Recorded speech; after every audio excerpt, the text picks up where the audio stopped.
Assalamualaikum, good morning, have a nice day. This is anchor person, your host, दोस्त doctor Nabiha Ali Khan. Programme आपका अपना favourite programme Kohinoor eight 9 फिर doctor Nabiha Ali Khan.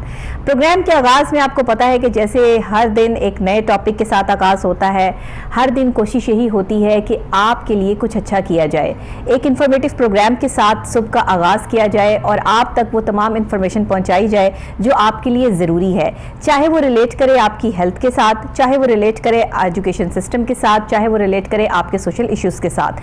आज का जो प्रोग्राम है वो ख़ास तौर पर हमारा जो है कोविड की सिचुएशन और हालात पर है, डेंगू पर है, क्योंकि आपकी सेहत का हमें एहसास रहता है, इसीलिए हम अच्छे अच्छे डॉक्टर्स जो हैं वो अपने प्रोग्राम में इनवाइट करते रहते हैं। इसलिए नहीं कि मैं ख़ुद भी डॉक्टर हूं, बल्कि इसलिए कि हमें आपकी मेंटल और फिज़िकल हेल्थ दोनों का बहुत एहसास रहता है। आज के भी जो हमारे गेस्ट हैं वो एक डॉक्टर ही हैं, फैमिली फिजिशियन हैं, बहुत अरसे से अपनी खिदमत सर अंजाम दे रहे हैं। माशाल्लाह पाकिस्तान के उन डॉक्टर्स में उनका शुमार होता है जिनके पास आके लोग सेहतयाब होकर ही वापस जाते हैं। कहते हैं ना कि कुछ डॉक्टर्स के हाथ में शिफा होती है, ऐसे ही एक डॉक्टर हमारे साथ यहाँ पर मौजूद हैं जिन्हें आप पहले भी मेरे प्रोग्राम में सुन चुके हैं।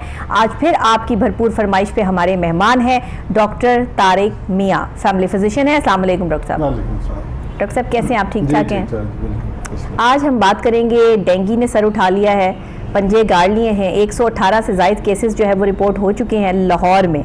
तो आप ये क्या समझते हैं कि अब पहले तो कोविड से ही नहीं निकले थे, अभी तो यही वैक्सीनेशन जो है वो कंप्लीट नहीं हुई थी कि डेंगू भी शुरू हो गया और केसेस जो है वो दिन ब दिन बढ़ते जा रहे हैं डेंगू के, तो ये कैसे कंट्रोल किया जाएगा इस पर? बिस्मिल्लाहिर्रहमानिर्रहीम। मैं ये समझता हूँ कि आजकल एक वबाओं का दौर चल रहा है, एक वबा ख़त्म नहीं होती तो दूसरी सर उठा लेती है जी। तो आपको याद होगा कि 2011 में लाहौर का शायद ही कोई घर हो जो डेंगू से मुतासर ना हुआ। सही। और ये हमने पहली दफ़ा ये बीमारी तब सुनी थी जबकि ये फार ईस्ट में तो ये बहुत ज़्यादा थाईलैंड, सिंगापुर, श्रीलंका वगैरह में बहुत ज़्यादा पाई जाती थी, लेकिन हमारे यहाँ 2011 में सबसे पहला जो एक एपिडेमिक आया तो उसमें हमने बेशुमार चीज़ें लर्न की जी। उसमें हमने पहले इसकी प्रिवेंशन का कोई पता नहीं था, इलाज का कोई पता नहीं था, जैसे कोविड में हुआ है इसका भी हमें कोई ख़ास पता नहीं था। वक्त के साथ साथ चीज़ें पता चलती गई और कुछ और जो रिसर्च आगे होती जाएगी तो हम इसको आगे लेते जाएंगे। ठीक। तो डेंगू में ये है कि ये जब बरसात का सीज़न आता है और पानी जो है वो इकट्ठा होता है, इस मच्छर के लिए जस्ट एक चम्मच पानी भी काफ़ी है, कहीं जमा हुआ हो, कहीं भी जमा हुआ हो, कहीं भी खड़ा हुआ हो, सही, तो उसमें ये बेशुमार अपने अंडे देते और वो जब मच्छर बनते हैं तो इसमें दो चीज़ें जो बड़ी समझने वाली है ना, वो ये है कि पहली तो ये है कि मच्छर को बनने ना दिया जाए, सही। सेकेंडली ये है कि अगर खुदा न खास्ता किसी तरह से वो बन गया है तो उसको मरीज तक पहुंचने ना दिया जाए, क्योंकि जब तक ये मरीज को काटेगा नहीं, उसका ब्लड सक नहीं करेगा, तब तक ये दूसरे बंदे को पहुंचा नहीं सकता। सही। वो मरीज का ब्लड सक करता है काटने से, सही। उसके बाद दूसरे नॉर्मल बंदे को, हेल्दी बंदे को काटता है तो वो जरासीम जो है उसके अंदर वो इंजेक्शन की तरह इंजेक्ट कर देता है। ठीक। तो इस तरह से ये मुंतकिल हो गया।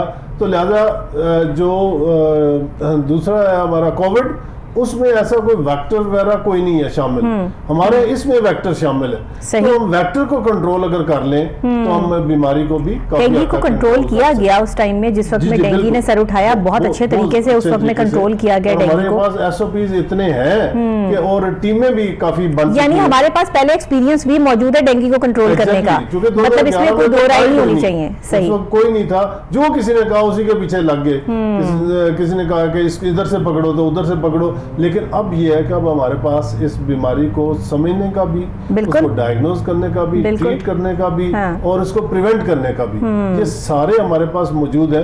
अब ये है कि हमारी इंडिविजुअली है, एज ए कौम, एज ए पाकिस्तानी शहरी, हमारी क्या है, चूंकि लाहौर में ये ज्यादा है, लाहौर में ज्यादा रहीम भी आ रहा है, बाकी कई बेशुमार डिस्ट्रिक्ट में इक्का दुक्का केस है, लेकिन लाहौर में जैसे आपने बताया जी 118 से ऊपर हो चुके केस, अभी का रिसेंट में आपको जो बता रही हूं जी। बिल्कुल। अभी ऐसे केस जिन्होंने टेस्ट नहीं कराए वो बेशुमार केस अभी बाकी हैं। यस। ये तो वो है जो डायग्नोज हुए। यस। सही। तो ये है कि हमें एक आम शहरी को किस तरह से इसको डायग्नोज कैसे, तशखीस कैसे कर सकते हैं और इसको प्रिवेंट कैसे करना है। बिल्कुल ठीक है, ये बता दीजिए जी। तशखीस तो इस तरह से है कि इसमें तेज बुखार होता है, उसमें इसको कहते हैं बोन ब्रेकिंग फीवर, यानी हड्डी तोड़ बुखार। ओहो। जिस्म के हिस्से में इतनी शदीद दर्द होती है कि इवन अट्टा कट्टा जवान आदमी भी वो चलने से लागर हो जाता है। सही। उसके बाद हेडेक, फिर आंखों के पीछे रिट्रोबल्बर पेन, आंखों के पीछे बहुत ज्यादा दर्द।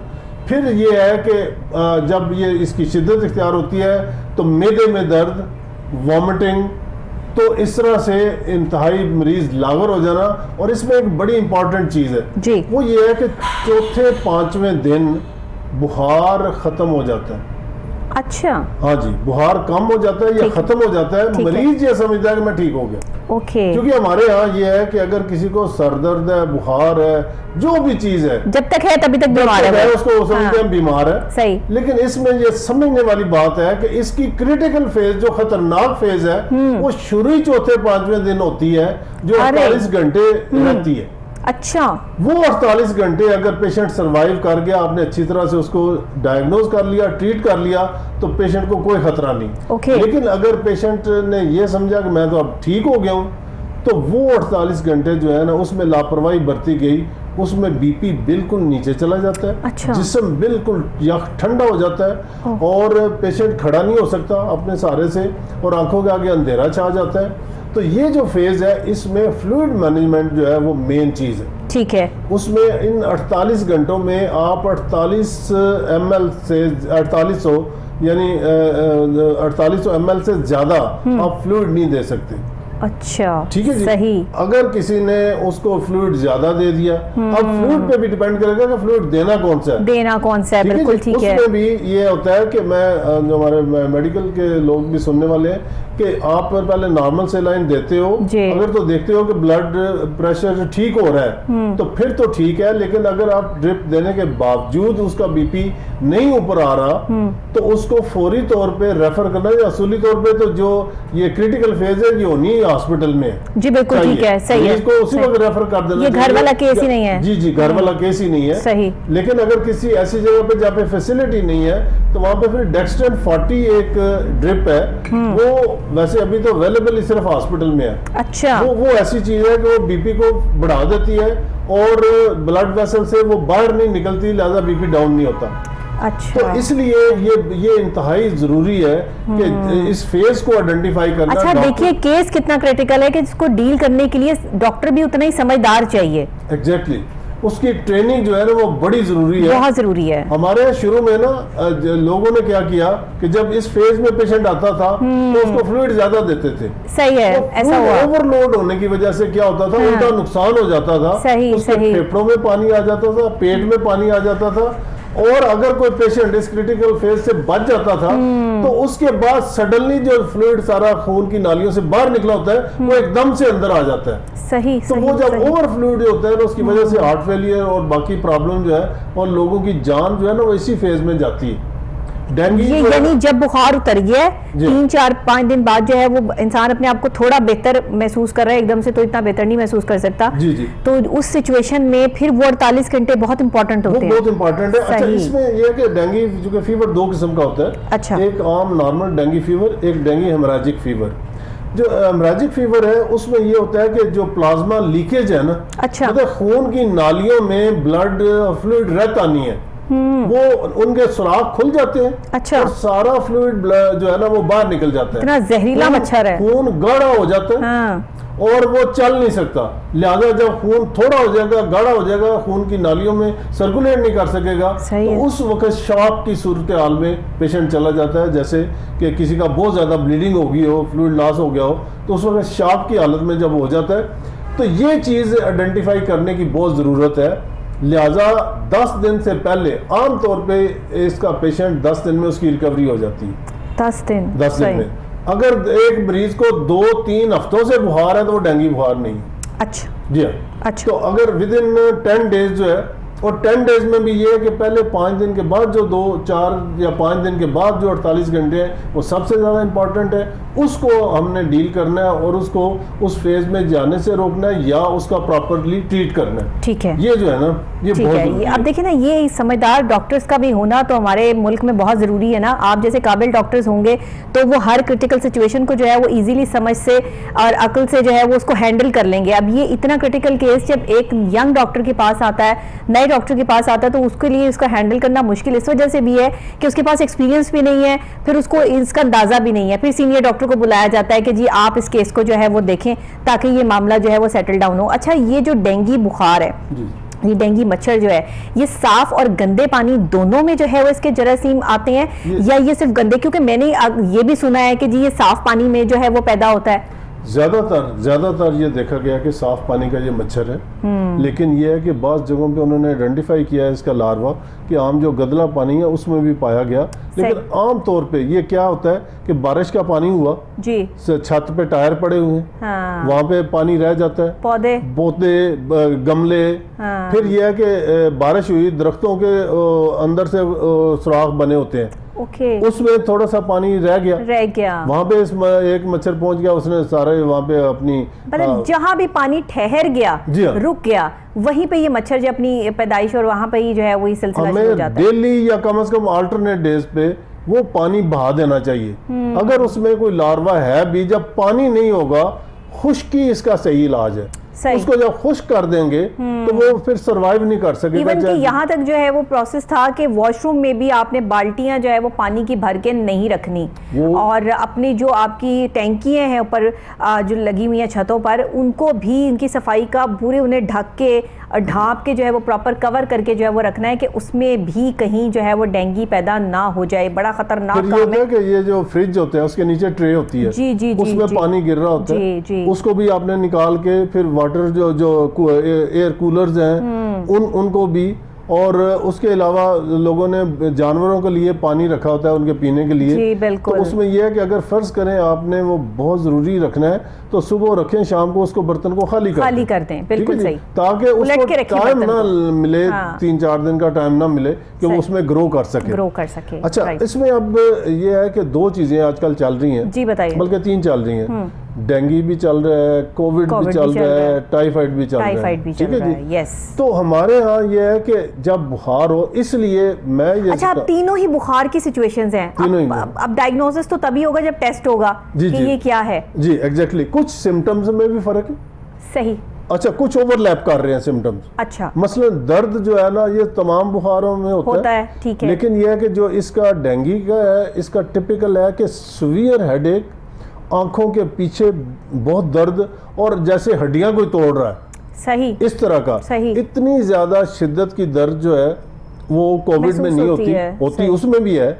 और उसमें जब पेट इन्वॉल्व होता है तो ये पसलियों के नीचे वहाँ पे दर्द, या पेट के या मैदे वाली जगह पे ये शदीद दर्द होती है उसमें।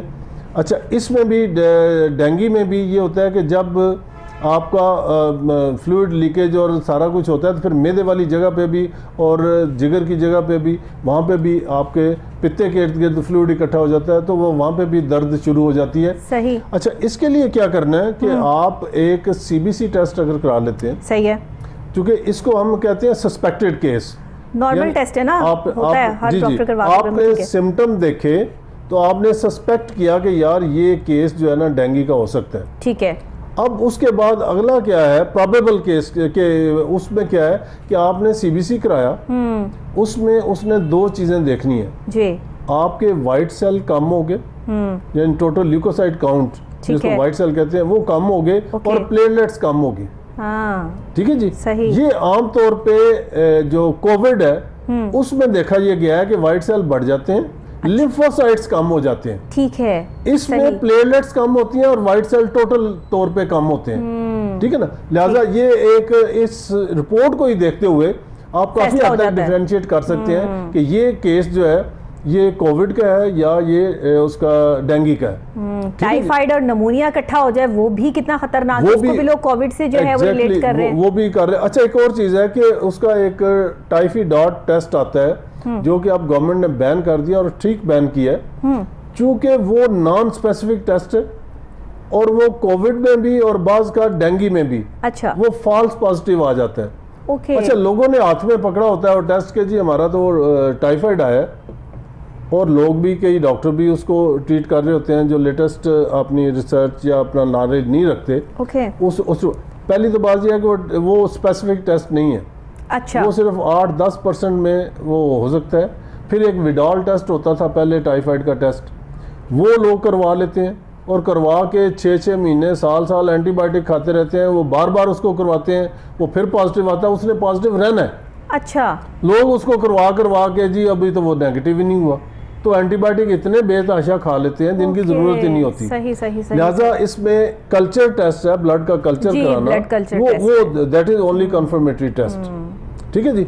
तो हमारे यहाँ ये है कि सिम्टम्स को देख के जो, अच्छा वो कल्चर टेस्ट भी तो है, जहर है 2-3 दिन तो 4 दिन तो वो लेता है, वो तो 8-10 दिन लेते हैं। वही कह रही हूँ ना कि और वो तो लेता टाइम उसमें ये होता है कि आपने पहले कोई एंटीबायोटिक ना लिया हो, हाँ तब वो पॉजिटिव आता है, तब वो पॉजिटिव, अदरवाइज वो आएगा कि नो ग्रोथ। तो लिहाजा उसमें सिम्टम्स के ऊपर आपने जाके ये तशखीस करनी है। और एक और मसला जो हमारे यहाँ बना है कि हमारे यहाँ अद्वियात का, एंटीबायोटिक्स का इस्तेमाल बेतहाशा हो चुका है। सही। और लोग अपने तई शुरू कर देते हैं एंटीबायोटिक लेना, डॉक्टर बन जाते हैं। बिल्कुल इससे क्या नुकसान हुआ है कि वो एंटीबायोटिक जो कि सस्ते भी थे जी और आम मिल जाते थे, ठीक है, वो रेजिस्टेंट हो गए। हाँ। अब जरासीम उनको असर करता ही नहीं, आपके इतने अच्छे एंटीबायोटिक अब वो बेअसर हो गए। अब 1-2 एंटीबायोटिक रह गया है, लेकिन अगर, और वो डेंगू में इतना अजिथ्रोमाइसिन इतना ज़्यादा इस्तेमाल हुआ है, हालांकि वायरल इन्फेक्शन में उसकी ज़रूरत ही नहीं थी। अनटिल अनलेस के सुपर एडेड बैक्टीरियल इन्फेक्शन नहीं हो जाता, तब तक एंटीबायोटिक की ज़रूरत ही नहीं थी। और हमने बेतहाशा इस्तेमाल करके पूरी कौम ने, मैं एक वकील साहब थे, उनकी वीडियो देखी, उन्होंने कहा जी मुझे कोविड हुआ है, लिहाजा जिसको कोविड हो मुझसे इलाज पता करे, ये आपने करना है, ये करना है। और खुदा के वास्ते इसके लिए 25 साल आपको पढ़ना पड़ता है, तब जाके कुछ समझ आती है। तो आप इस तरह से करके ना करें। और ये मैं गवर्नमेंट से भी मुतालबा करूंगा कि खुदारा बजाय इसके कि एंटीबायोटिक्स टोटली खत्म हो जाएं और हम लोग इन्फेक्शन से मर जाएं, एक कानून बनाएं कि बगैर डॉक्टर की प्रिस्क्रिप्शन के एंटीबायोटिक अद्विया या जो एसेंशियल ड्रग्स हैं वो नहीं मिलेंगी। पूरी दुनिया में कहीं नहीं मिलती। वाहिद पाकिस्तान मुल्क है जहाँ पे अद्वियात इस तरह से मिल रही हैं कि आप जो मर्जी, आप नींद की गोलियां लेना चाहें, चाहे खुदकुशी करें, जो मर्जी करें, वो भी आपको आम मिल जाती है, जितनी चाहे मिल जाती हैं। एंटीबायोटिक्स अद्वियात, लोग सर दर्द में सेप्ट्रॉन ले रहे होते हैं, सही, कोई ताल्लुक ही नहीं है। मतलब है कि इस तरह से एंटीबायोटिक का इस्तेमाल जो है, लोग डरते हैं दूसरे मुल्कों में। और फिर एक और बात, इन्फेक्शन जो है वो हम खुद डरते हैं कि कोई मेडिसिन रिएक्ट ना कर जाए या कुछ ना हो जाए, पूछ के प्रिस्क्रिप्शन के मुताबिक जो है वो लेनी चाहिए हर चीज। लोगों ने तो बहुत आम बना ली ना ये चीज। इन्फेक्शन जो है ना, हमारे पुअर कंट्रीज का मामला है। हमारे यहाँ सफाई नहीं है, हमारे यहाँ खुराक ठीक नहीं है, हमारे यहाँ पोल्यूशन बहुत ज्यादा है। जी जी, ये हमारा मसला है, वेस्ट का मसला नहीं है। एंटीबायोटिक एक बनाने के ऊपर जो रिसर्च होती है उस पर लाखों करोड़ों डॉलर लगते हैं। उन्होंने इसको बनाना ही छोड़ दिया। कोई नया मॉलिक्यूल एंटीबायोटिक का नहीं आ रहा। शुगर के आ रहे हैं, कैंसर के आ रहे हैं, ब्लड प्रेशर के आ रहे हैं, जहाँ पे उन्हें ज्यादा मुनाफा मिलता है उस चीज के आ रहे हैं। और अगर ये बिल्कुल ही खत्म हो गया, वही आप वाली बात, मैं वही कह रहा हूँ कि आपके पास जो चंद एक एंटीबायोटिक्स रह गए हैं, अगर वो भी रेजिस्टेंट हो गए तो आपके, हमारे सारी जनरेशन टाइफाइड बुखार से खत्म हो जाएगी। सही कह रहे हैं। छोटे छोटे इन्फेक्शन हम कंट्रोल नहीं कर सकते, नहीं कर पाएंगे। तो ये एक बहुत बड़ा डिजास्टर है जिसके ऊपर ना कौम सोच रही है, ना हुकूमत सोच रही है। और इसके लिए जस्ट एक लॉ बनाना इंतहाई ज़रूरी है। और फिर ये है कि हमें तमाम डॉक्टर्स के भी रिफ्रेशर कोर्स करवाने चाहिए कि कहाँ पे एंटीबायोटिक्स की जरूरत है। जी जी बिल्कुल, बहुत अच्छी बात की आपने। गले का इन्फेक्शन है, ये इसमें 80% वायरल होता है, उसमें एंटीबायोटिक की जरूरत ही नहीं होती। सही, ठीक है, हम उसमें बेतहाशा एंटीबायोटिक्स इस्तेमाल कर रहे होते हैं। तो इससे क्या हुआ कि मुल्क की इकोनॉमी भी खराब हुई, अद्वियात इतनी महंगी हो गई हैं, डॉलर बढ़ गया, उसकी वजह से और ज्यादा महंगी हो रही हैं। तो अब गैर जरूरी अद्वियात अगर हम इस्तेमाल करेंगे और एक रिसर्च के मुताबिक पाकिस्तान जो है दुनिया के चंद एक ममालिक में शामिल है जिसमें बेतहाशा अद्वियात का इस्तेमाल हो रहा है गैर जरूरी। ठीक है जी। तो लिहाजा हमें इसकी तरफ इन तीनों बीमारियों को भी वो होता क्या है डॉक्टर साहब, आपके पास कोई पेशेंट आया, वो आपकी दवाई से ठीक हो गया, उसने वही दवाई आगे उस पेशेंट को बता दी कि मुझे ऐसे हुआ था, अब आपके पास नहीं रेफर किया कि भाई आप डॉक्टर से जाकर प्रिस्क्रिप्शन बना लें या उधर चले जाएं, वो खुद ही दवाई आगे जो है वो फॉरवर्ड कर दी कि मैंने ये इस्तेमाल की थी, तुम भी मंगवा लो, बहुत सस्ती दवाई है और तुम इससे जो है वो बहुत जल्द ठीक हो जाओगे। पता लगा दूसरे को जो है वो उससे इन्फेक्शन हो गया। भाई उसकी इम्यूनिटी सिस्टम में, उसकी प्रॉब्लम में हो सकता है आपके प्रॉब्लम में ज़मीन आसमान का फ़र्क हो। डॉक्टर ने आपको क्या सोच के दवाई दी ये उस डॉक्टर को पता है जिसने आपको दवाई लिख के दी है, लेकिन आप जो दवाई खा रहे हैं या किसी और को बता रहे हैं ज़रूरी नहीं कि वो उसको सूट करे। तो इसलिए ख़ुद से जो है ना डॉक्टर मत बने और ख़ुद से जो है वो दवाइयों का इस तरह इस्तेमाल जो है वो मत करें कि दवाइयाँ एक दिन और ख़ासतौर पर एंटीबायोटिक जो है वो मार्केट से ही ख़त्म हो जाए। किसी बीमारी को ट्रीट करने के लिए क्या चीज़ें ज़रूरी हैं? नंबर 1 उसकी सही तशखीस हो। सही बात है, ठीक है, पहले सबसे पहली बात। नंबर 2 वो दवाई जो आपने तजवीज़ की वो ठीक तजवीज़ की, अकॉर्डिंग टू गाइडलाइन तजवीज़ की। सही। फिर क्या है कि आपने एंटीबायोटिक चुन तो लिया कि जी ये फलां बीमारी है, इसके लिए ये एंटीबायोटिक है, लेकिन आपने डोज पूरी नहीं दी।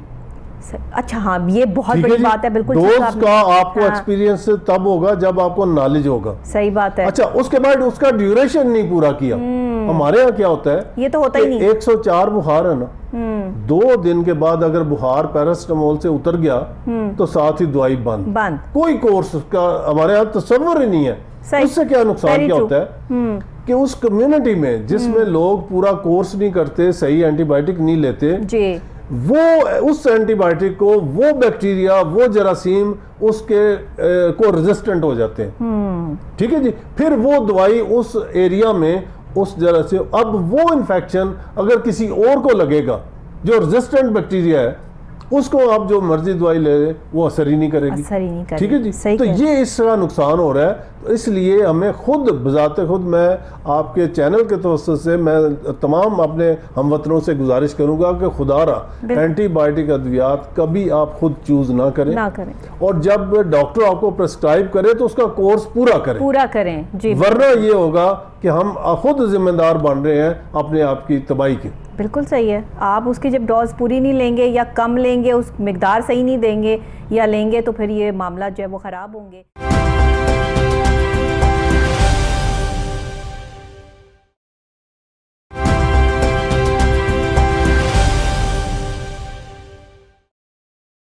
अच्छा डॉक्टर साहब, ये बताइएगा कि ये तो हमने डेंगू के हवाले से बात कर ली, हमने जो है वो इन प्रोसेस जो हमारी बहुत इम्पॉर्टेंट प्रिस्क्रिप्शन है उसके हवाले से बात कर ली कि डॉक्टर के प्रिस्क्रिप्शन के बगैर जो है वो कोई काम ना किया जाए, कोई दवाई ना ली जाए और एंटीबायोटिक तो बिल्कुल भी ना ली जाए। इस हवाले से हुकूमत के सामने भी हम ये चीज़ जो है वो ज़रूर आपकी तजवीज़ जो है वो रखेंगे और इस पर इम्प्लीमेंट करवाने की भी भरपूर कोशिश इस प्रोग्राम के थ्रू जो है वो मेरी ज़िम्मेदारी है। अच्छा, ये बताइएगा कि इस टाइम कोविड है, इस टाइम डेंगू है, इस टाइम टाइफाइड है। अब अगर हम कोविड की बात कर लें तो इसकी वैक्सीनेशन जो हो रही है, जो वैक्सीन हो गई, पहली डोज, दूसरी डोज, उसके बाद बूस्टर डोज, ये क्या है और ये कितनी डोज जो है वो लगवानी पड़ेंगी और लगवानी चाहिए, और ये क्या ट्रायल हो रहे हैं या ये क्या मामलात हैं? कुछ समझ जो है वो नहीं आ रही कि सिचुएशन क्या है। लोग लगवा ही नहीं रहे हैं जिसकी वजह से ये मामलात हो रहे हैं, या जिन्होंने लगवा ली है वो सेफ़ हैं, ये भी कोई आपके पास ऑथेंटिक चीज़ नहीं, तो क्या किया जाए? असल में डॉक्टर साहब इसमें ये है कि आम तौर पे जो वैक्सीन बनती है ना उस पर बहुत टाइम लगता है। ये था पैंडेमिक, सही, पूरी दुनिया का शायद कोई मुल्क नहीं ऐसा जो इन्वॉल्व ना हुआ हो। बिल्कुल ठीक। और बहुत बुरी तरह इन्वॉल्व हुए। हमारे जो सो कॉल्ड हमारे जो एडवांस कंट्रीज़ हैं, जो डेवलप्ड कंट्रीज़ हैं, वो अमेरिका जैसे मुल्क, इंग्लैंड, जितने यूरोपियन कंट्रीज़, रशिया, चाइना, हर एक मुल्क जो है ना बड़ा बुरी तरह मुतासर हुआ। सही। तो अब उन्होंने ये देखा कि कोई शॉर्टकट वे इस्तेमाल करके तो कोई वैक्सीन जो है वो बनाई जाए।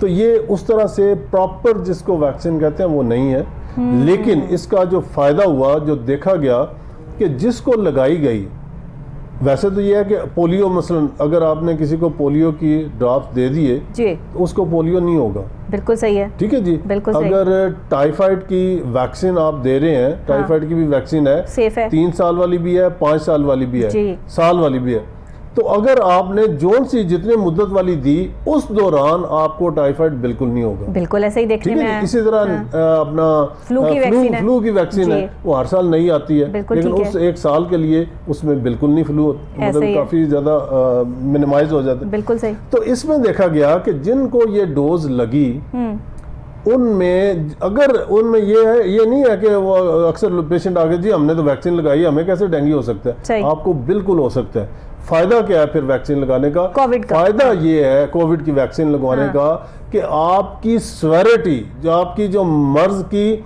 नोयत है वो इतनी शदीद नहीं होगी, वो कम होगी और आप जल्दी ठीक हो जाएंगे, आप वेंटिलेटर तक नहीं जाएंगे। सही सही। ये इसका बेनिफिट है बहुत ज्यादा। अब ये आपको जो है ना, हमारे मुल्क में प्रॉब्लम ये है कि हम गरीब मुल्क है, हम उतनी वैक्सीन जितनी हमारी पब्लिक है, आबादी को वो तो हमने कंट्रोल ना करना है ना होगी, और हमारी ग़िज़ा भी ख़त्म होती जा रही है। तो वैक्सीन में भी यही हुआ कि जितनी कुछ लोगों ने हमें खैरात में दे दी, कुछ हमने ख़रीद ली, अभी तक चंद एक सिटीज़ में 40% तक पहुंची है। सही कह। इस्लामाबाद है, शार है, शायद कोयटा, एक दो और मुल्क हैं, लेकिन जो मेजर सिटीज़ हैं उनमें हम 40% तक भी अभी नहीं कर सके। बिल्कुल ठीक। अच्छा, दूसरे जो मुल्क मतलब इजराइल ने अपने तमाम शहरियों को उन्होंने वैक्सीनेट कर दिया।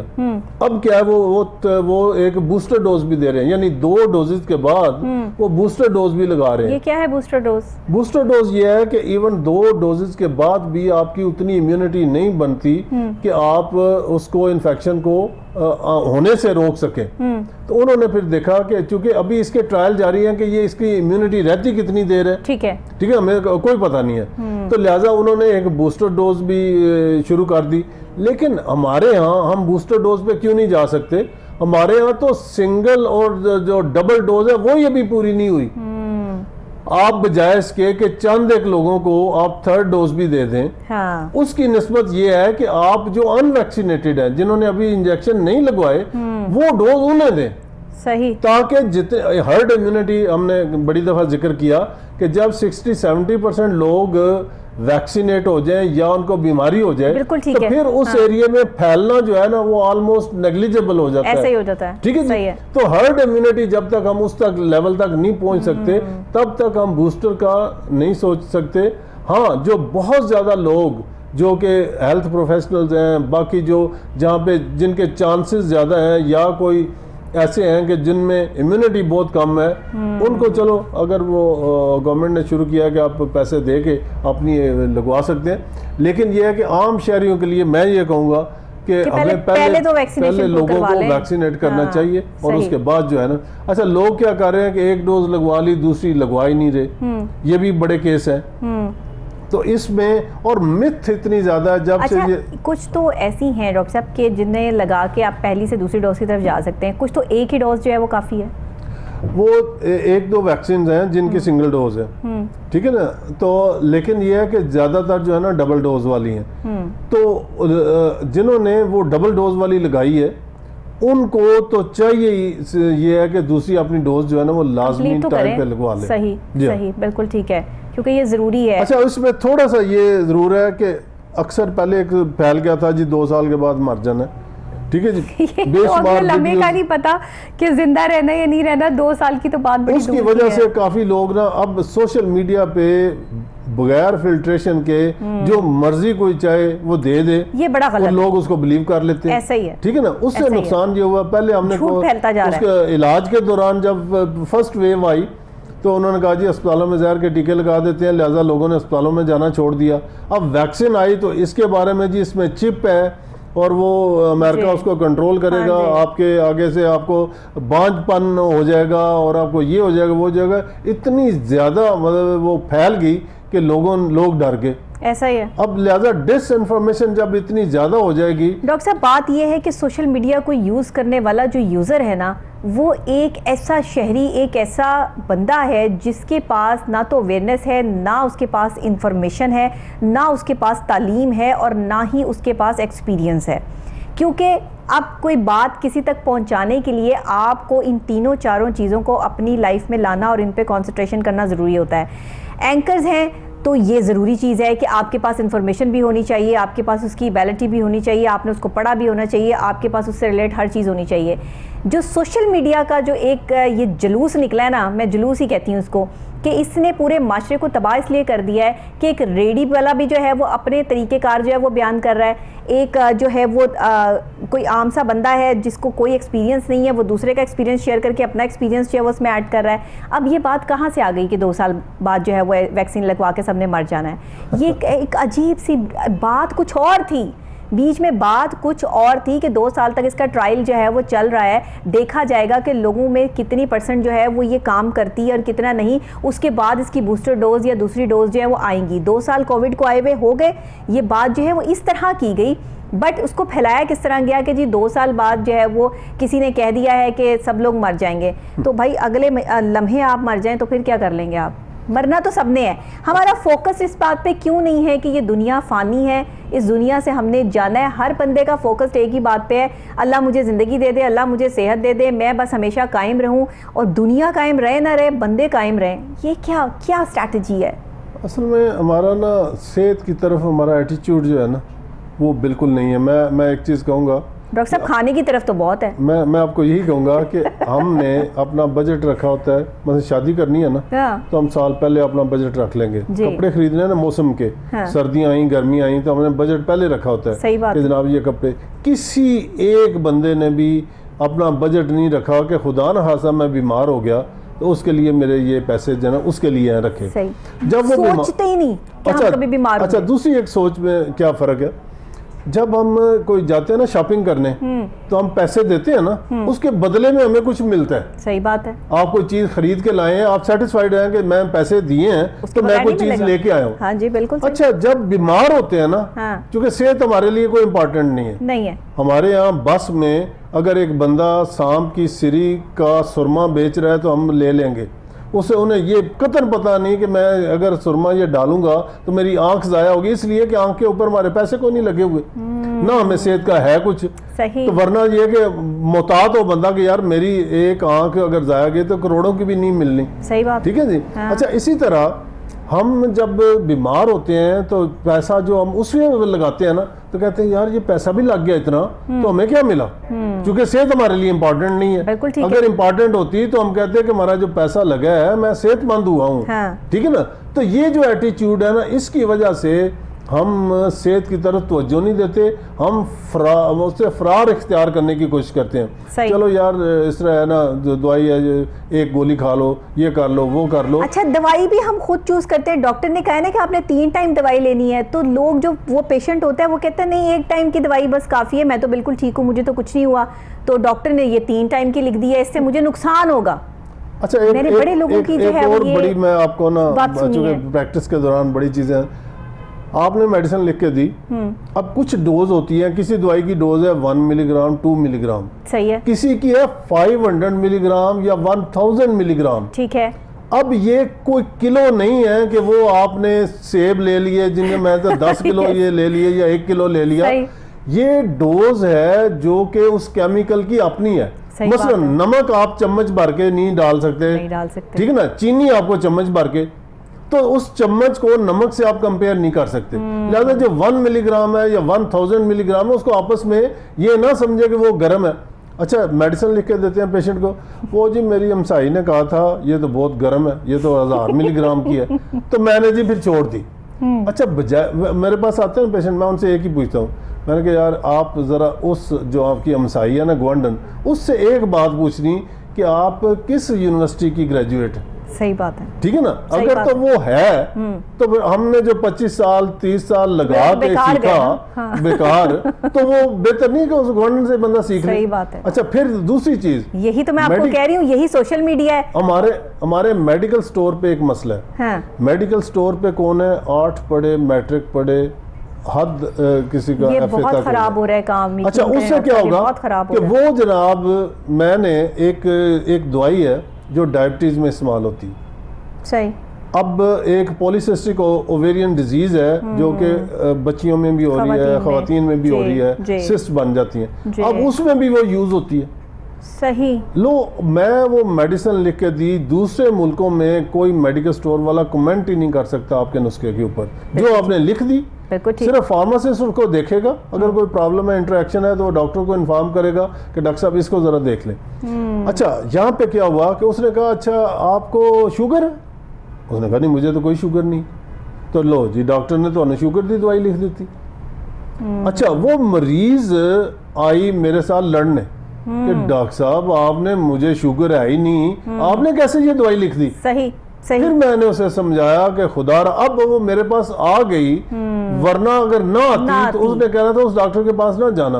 वो तो दिमाग खराब है उसका, वो मर्ज कुछ होती है, दवाई कुछ लिख देते हैं।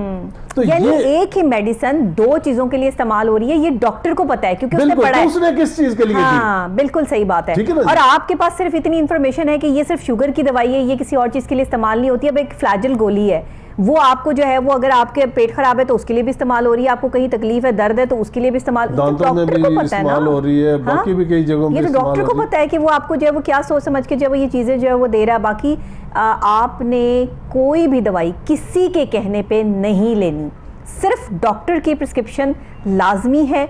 जिस डॉक्टर के पास आप जा रहे हैं उसने जो है वो कहीं चने छोले देकर जो है वो डिग्रियां नहीं ली हैं, उसने पढ़ के हर चीज़ को समझ के आपकी हर बीमारी के इलाज के बिहाफ पे क्या दवाई देनी है, कैसे देनी है, ये समझे। और जिसका 25-30 साल का एक्सपीरियंस है इस शोबे में, उस पर तो आप बिल्कुल पॉइंट आउट कर ही नहीं सकते ना। मेडिसिन के बारे में एक लिखा होता था फिक्रा कि एक दवाई एक मरीज के लिए तरियाक है, दूसरे के लिए जहर है। सही, ठीक है ना? सही। अब क्यों नहीं लिखा होता? जी जी, अब मतलब है कि ये उन्होंने फार्मेसी की बुक के ऊपर कि ये सिर्फ वो प्रेस्क्राइब करे जो जानता है, जो जानता है। ठीक है ना जी। ये जो हम खुद देखें, दवाइयों के आपस में इंटरेक्शन होते हैं। जी जी जी। अगर किसी बंदे ने वो कोई और दवाई ले रहा है और उसको कह दिया कि यार ये खा लो फलां चीज के लिए ये बेहतर है, तो बगैर डॉक्टर के या बगैर फार्मासिस्ट के आपने उसको दवाई प्रेस्क्राइब कर दी, उसका इंटरेक्शन हो गया, तो वो मरीज का तो बेड़ा गर्क हुआ ना। लिहाजा इसको दवाई को आम गोली टॉफी ना समझें कि लो जी ये बर्फी खा लो, ये जलेबियां खा लो, ये मेडिसिन है, ये इसको जहर समझे। ये तरियाक या फायदेमंद उसी के लिए है जिसको अकॉर्डिंग टू गाइडलाइंस प्रेस्क्राइब की जाए। बिल्कुल ठीक। अदरवाइज जो है ना वो हर एक को नहीं कि आप रेवड़ियों की तरह बांटते रहें कि लो जी ये खा लो वो खा लो, इस तरह ये एटीट्यूड जो है ना हमें बदलना होगा। ये बदलना होगा और सबसे पहले हमें अपने डॉक्टर पे ट्रस्ट करना होगा। हमें अपने उस डॉक्टर पे जो हमारे लिए अपना वक्त निकाल के अपनी ज़िंदगी के वो पल, डॉक्टर्स की जितनी पढ़ाई होती है, जितना पढ़ना होता है, जितने वो अपनी सारी ज़िंदगी के लम्हे जो है वो सिर्फ उन लोगों के साथ जो है वो शेयर कर देते हैं या उन लोगों की खिदमत करने के लिए जो है वो सर्व कर देते हैं। डॉक्टर का टैग मिलना इतना आसान काम नहीं है, इसके लिए आपको जागना पड़ता है, रातों को जाग कर पढ़ना पड़ता है, अपनी ज़ात की नफ़ी करके सिर्फ उस शख्स का दर्द आपके सीने में होता है कि जिसकी आपने इलाज करना है, वो चाहे किसी चीज से भी रिलेट करता हो, तो डॉक्टर पे ट्रस्ट तो करें। एक मैं थोड़ी सी बात ना आपके मौके को फायदा जी जी जी डॉक्टर साहब बिल्कुल। टाइफाइड के बारे में ना, चूंकि टाइफाइड जो है ये इन्फेक्शियस डिजीज है, स्प्रेड होती है एक से दूसरे से। बिल्कुल ठीक है। इसका जरासीम आपने अंदर गया, उसके आपके फुजले के साथ पखाने के साथ वो निकला, वो उस पे मक्खी बैठी, वो जाके किसी जगह बैठ गई, वो पानी में मिक्स हो गया, उसके हाथ नहीं धोए, उसने जाके किसी खाने पीने वाली चीज़ को हाथ लगा दिए। अब क्या है कि हमारे यहाँ जो पानी है हमारा वो इन्फेक्टेड है, वो क्लीन वाटर नहीं है। तो मैं एक मतलब बड़ा आसान सा नुस्खा कि 10 मिनट के लिए जस्ट आप पानी को उबाल लें। सही। देखें, अगर हम मिनरल वाटर इस्तेमाल कर रहे हैं, सारा कुछ आपने वुजू किया, आपने उसी टूटी के पानी से वुजू किया, वो जरासीम आपके अंदर जा सकते हैं। सही। आपने बर्तन धोए, आपने उस टूटी के पानी से धोए, ठीक है जी, तो जो कि इन्फेक्टेड था, आपने बाकी सारी अपनी हिफाज़त सेहत की चीजें पूरी कर ली। अब क्या है कि अगर आप वो चीजें जो खाने पीने में, उसके बाद फ्रूट को धोया, सब्जी को धोया, उसी पानी से धोया, अगर आप ये कर लें कि वो पानी जिससे आपने सब्जियों को फ्रूट को धोना है उसको उबाल लें, उससे धोएं, बाकी वुज़ू जो आम टूटी के पानी से सिर्फ कुली और नाक में जो डालना है ना, वो जो गर्म पानी आपने किया हुआ था ना, और उसमें सिर्फ ये करें कि जो गर्म पानी है कितना जार अगर किया है ना, उसके थोड़ा सा जो नीचे वाला हिस्सा है उसको डिस्कार्ड कर दें, क्योंकि उसमें जो इम्प्योरिटीज होती हैं ना वो बैठ जाती हैं, ऊपर से उसको निथार लें और उसको अलहदा कर लें। तो ये अगर चीज हम कर ले ना तो, और दूसरा ये कि ये एक सारे और आप देखें कि आम पानी को जब हम उबालते हैं तो वही सारी चीजें जो वो नीचे रह जाती हैं ना, तय बन जाती है उनकी, तो वो तो बिल्कुल भी यूज के काबिल होता ही नहीं है कि उसको भी आप जो है वो यूज में ले आए, ऐसा ना करें। और दूसरी चीज ये है कि हमने कोविड में भी देखा कि हैंड वॉशिंग का कितना जरूरी है, कितना जरूरी है। टाइफाइड में भी इतना ही ज्यादा जरूरी है कि अगर हमारे होटल के वर्कर, हमारे जो हैंडलर्स हैं, फूड हैंडलर्स हैं, वो सारे अगर वॉशरूम जाते हुए साबुन से अच्छी तरह हाथ धो लें तो ये काफ़ी हद तक हम इसका स्प्रेड जो है ना वो रोक सकते हैं। सही। इसी तरह मैं ऐसे समझता हूँ कि जो कटे हुए फल हैं जो रेडियो पे बिक रहे हैं उसके ऊपर मक्खियाँ बैठी हुई हैं, वो प्लीज़ ना खाएं आप घर में खुद धो के, जिस तरह मैंने बताया, और ख़ुद उनको काट के अगर आप खाएंगे तो आप इस चूँकि टाइफाइड में जो प्रॉब्लम, टाइफाइड वैसे ट्रीट करना मुश्किल नहीं है, लेकिन टाइफाइड में जो रेजिस्टेंस आ गई है वो 87% तक आ गई। सही। वो दवाइयाँ जो टाइफाइड को ट्रीट कर रही थी 87% रेजिस्टेंट हो गई हैं। और जो दूसरी अभी जो 2 दवाइयाँ बच गई हैं उनमें से एक इंजेक्टेबल है, वो इतना महंगा है कि वो और तकलीफ दे है कि वो लगाना और उसके बाद करना वो बड़ा इंतहाई मुश्किल है। तो हम क्यों ना वो चीजें जिनसे हम इजीली बच सकते हैं, और थोड़ा सा पैसा उस पर लगता है, सही, ठीक है ना, वरना वो जनाब आपका तकरीबन 2,500-3 हज़ार का इंजेक्शन है, 2 इंजेक्शन रोज के लगाने पड़ते हैं, 7 दिन 10 दिन के लिए लगाने पड़ते हैं, तो वो कितना महंगा सौदा है अगर आपको रेजिस्टेंट टाइफाइड हो गया। तो उसकी बजाय बेहतर नहीं है कि आप उसको अफजाने सेहत की चीज़ों को सामने रखते हुए, जैसे मैंने कहा कि पानी उबाल के पिएं, कोई ज़रूरी नहीं कि आप मिनरल वाटर ही लें या सारा कुछ। आप घर में आम जो पानी है आपका, उसको जो कॉर्पोरेशन का, उसको 5-10 मिनट के लिए उबाल लें, हाँ। और उसमें सारा दिन उसको इस्तेमाल और एक अपने पानी की टैंकियों को जरूर साफ रखें। हाँ जी, बिल्कुल। पानी की टैंकियों को प्रॉपर तरीके से जो है वो धुलवाया जाए, खुद से उसको ना धोया जाए, क्योंकि आपके धोने में और स्पेशल उसको जो है वो उसके एहतमाम से उसको धोने में बहुत फ़र्क है। इसलिए पानी की टैंकियों की सफाई सुथराई ऊपर जाके कभी देख भी लिया करें कि पानी के अंदर जो है वो खुदा ना खास्ता कोई ऐसे कोई मुर्दार जानवर या कोई इस तरह की चीज़ जो पड़ी भी ना हो, उसके अंदर कोई इस तरह से परिंदे उड़ने वाले, ये और बहुत सारी चीज़ें मैंने अक्सर देखा है कि ये पानी इस्तेमाल हो रहा होता है बर्तन धोने में, यही पानी इस्तेमाल हो रहा होता है नहाने में, यही पानी इस्तेमाल हो रहा होता है हर जगह पे। तो ये चीज़ें फिर जाहिर है कि बैक्टीरिया वायरसेस जो है वो फैलाती हैं और वो जहर की सूरत हाल जो है वो इख्तियार कर लेता है। एक और चीज़ बड़ी इंपॉर्टेंट है जो कि लोगों को बताने वाली है कि हमारे अक्सर लोग क्या करते हैं कि बाल्टी या टब वगैरह बाथरूम में रखा, उसमें पानी करते हैं स्टोर जी, फिर उससे नहाते हैं जी। फंगल इन्फेक्शन मैंने देखा है अक्सर लोगों को, जिनको भी फंगस मैंने देखी ना, उनसे पूछा कि आप किससे, डायरेक्ट शावर से नहाते हो या पानी भर के? उन्होंने कहा जी पानी हम भर के नहाते हैं। तो ये जो प्रोसीजर है ना, इसको कोशिश करें, इसको खराब, डायरेक्ट शावर से नहाएं या अगर ताज़ा पानी खोलें, हाँ जी जी ताज़ा, हाँ। या अगर बहुत ही कोई मजबूरी है किसी जगह पे, हाँ। तो फिर इस तरह करें ना, आप वो टब इस्तेमाल करें जिसको अच्छी तरह आपने साबुन से या उसको अच्छी तरह से रगड़ के और धो के और उसको धूप में रखा हो। अच्छा। ताकि उसके जितने भी स्पोर्स हैं, जितने भी फंगस उसको लगी हुई है, वो सारी एकदम हट जाए, ख़त्म हो जाए, चूँकि गर्मी से, धूप से ये मरती है। तो फिर उसमें भर के और उसको पड़ा ना रहने दें, हाँ, बाथरूम में, क्योंकि वो वेट जगह है, वहाँ पे वो गीला रहता है हर वक्त, और फंगस की ग्रोथ के लिए वो बहुत अच्छा मीडिया है। वो अक्सर औकात जो है वो जो चीज़ें पानी के अंदर बिल्कुल जो रहती हैं उसमें फंगस लग जाती है, काई लग जाती है, और फर्श पे भी आपको ये नज़ारा देखने को दीवारों के साथ भी वॉशरूम की अक्सर देखा है कि वो लगी होती है, बिल्कुल, और उसको भी आप अच्छी तरह वॉश करते रहें ताकि वो जो है ना, ऐसे ही थोड़ी सफाई को निस्फ ईमान करार दे दिया गया कि सफाई निस्फ ईमान है। आप अपने इस सफाई का ध्यान रखें, अपनी सफाई सुथराई के साथ साथ अपने घर की, वॉशरूम की, किचन की सफाई बहुत ज़रूरी है। लोग अक्सर औकात किचन को जो है वो ख़वातीन काम कर रही होती हैं, साथ साथ साफ़ किया करें, साथ साथ सारी चीज़ें जो है वो समेटते रहा करें ताकि उस पर मक्खियाँ ना बैठें। वही गन पे मक्खियाँ बैठने वाली जो है वो आपके कहीं पेड़े पे, आटे पे या इधर उधर जो है वो ना बैठें। ये छोटी छोटी बातें इतनी क्लियर करके मैं इसलिए भी समझा रही होती हूँ कि हमारी ख़वातीन बड़ी मासूम है, बहुत ज़्यादा सोफेस्टिकेटेड वर्ड्स की समझ नहीं आती उनको। तो मैं इसीलिए चाहती हूँ कि मैं अपने प्रोग्राम से बहुत ही सादे अल्फाज में जो है वो ख़वातीन को समझाऊँ कि भाई किचन के मामलात जो है ना वो बड़े ख़तरनाक किस्म के हो जाते हैं अगर आप सफाई का ध्यान ना रखें तो। ये बहुत ज़रूरी है। एक और चीज़ है कि अब मसलन डेंगू के ऊपर इतना सब लोगों को कहा कि ये मास्क का इस्तेमाल करें, लोग हमारे इतनी जल्दी फेडअप हो जाते हैं हाँ।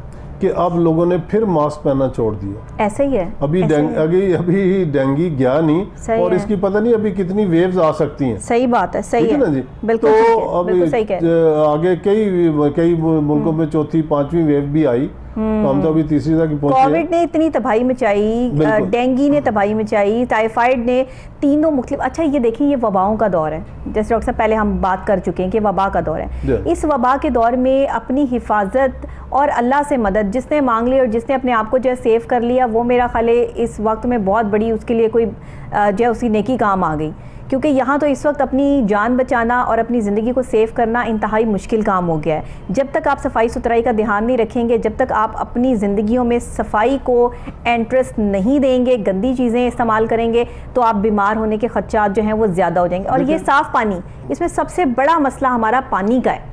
देखें जी, हमने 3 डिजीजेज आज डिस्कस की, तीनों ही प्रिवेंटेबल हैं, तीनों ही बिल्कुल, ठीक है ना। आपने अगर डेंगू है हाँ। तो आपने पानी को खड़ा नहीं होने देना, खुश्क रखना चीजों को, सही। और अपने ऊपर फुल बाजुओं वाली शर्टें पहननी हाँ। ताकि वो आपको काट ना सके, और मॉस्किटो रिपेलेंट जो है वो लगाते रहे, नेट्स का यूज करें। और खुसूसन अच्छा फिर ये होता है कि जो मरीज हो गया डेंगू, लोग कहते हैं अब इसको क्या खतरा, भाई असल तो खतरा है ही उससे कि उसको मच्छर काटेगा तो दूसरों को लगाएगा ना, लिहाजा उसको कवर करके रखें, उसको नेट में रखें और घर मॉस्किटो रिपेलेंट वगैरह वो इस्तेमाल करें।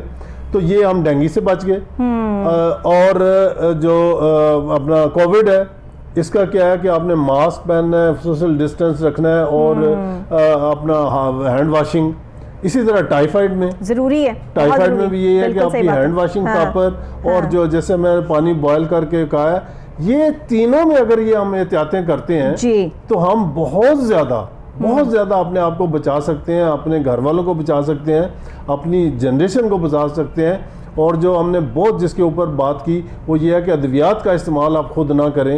आप किसी क्वालिफाइड डॉक्टर को, क्वैक को नहीं, किसी क्वालिफाइड डॉक्टर को दिखा के फिर दवाइयों का इस्तेमाल करें, और जितना वो कहे उसके ऊपर पूरा अमल करें। ये नहीं कि अपनी मर्जी से उसको बदल लें या डोज कम कर दें, या 3 दफ़ा कहा है तो 1 दफ़ा ले लें, ये नहीं करना। सही है। बहुत शुक्रिया डॉक्टर साहब आपका, आप तशरीफ़ लाए और आपने बहुत ही सॉलिड, मैं कहती हूँ आज का प्रोग्राम जो है वो लोगों के लिए बहुत ही इन्फॉर्मेटिव प्रोग्राम है, क्योंकि इस प्रोग्राम से बहुत सी अवेयरनेस आपको मिली है। और मेरी कोशिश यही होती है कि डेली का प्रोग्राम जो है वो फुल ऑफ इन्फॉर्मेटिव हो, इन्फॉर्मेशन से भरपूर हो, ताकि आप लोगों तक आपकी जो भी प्रॉब्लम्स हैं उनका सलूशन जो है वो हम आपको यहाँ पर और आपको घर बैठे जो है वो दे सकें। अपनी सेहत का ख्याल रखिए।